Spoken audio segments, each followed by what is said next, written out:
Time for another Grilling with the Greats, brought to you by our friends at NexGrill. Brian Sexton with Jaguars great James Stewart. No score, Jaguars trying to change that here. Here's a handoff, James Stewart leaps into the end zone. Did he get there? He did. Touchdown, Jaguars.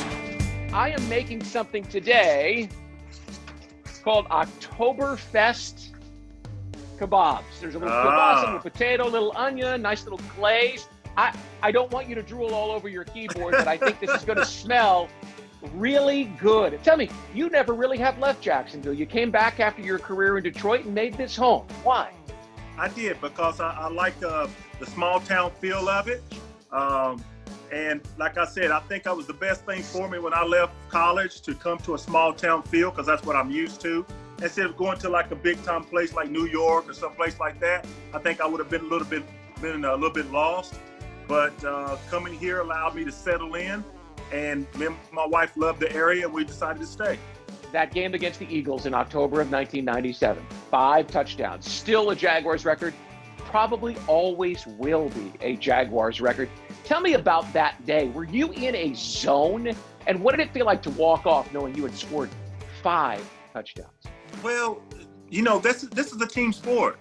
The guys up front have to pave the way for you in order for you to get in, you know, having any success as a running back. And so for that day, as much as it was for me to score 5 touchdowns, it was also about the offensive line, the tight ends, everybody doing their part in order for us to do that. Drop back, draw play. James Stewart coming to the left, has room to the 5, stays on his feet, end zone, touchdown! His second of the first quarter.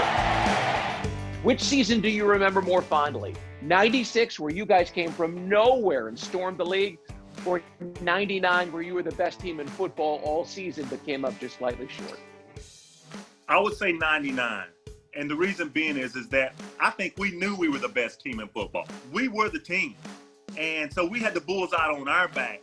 And, you know, for us not to finish that, I mean, it hurts to this day. I stayed in my locker room. I stayed in the locker room for like 2 hours after the game was over. Kept thinking it was a dream that I was going to wake up from. But it was reality, and I still think about that to this day. I'm going to say Hardy and Barker and all the old guys from 95. NexGrill is going to sponsor a barbecue in my backyard at some point this year. We're going to have you guys over, and we're going to sit and enjoy the old days together. Let's do it.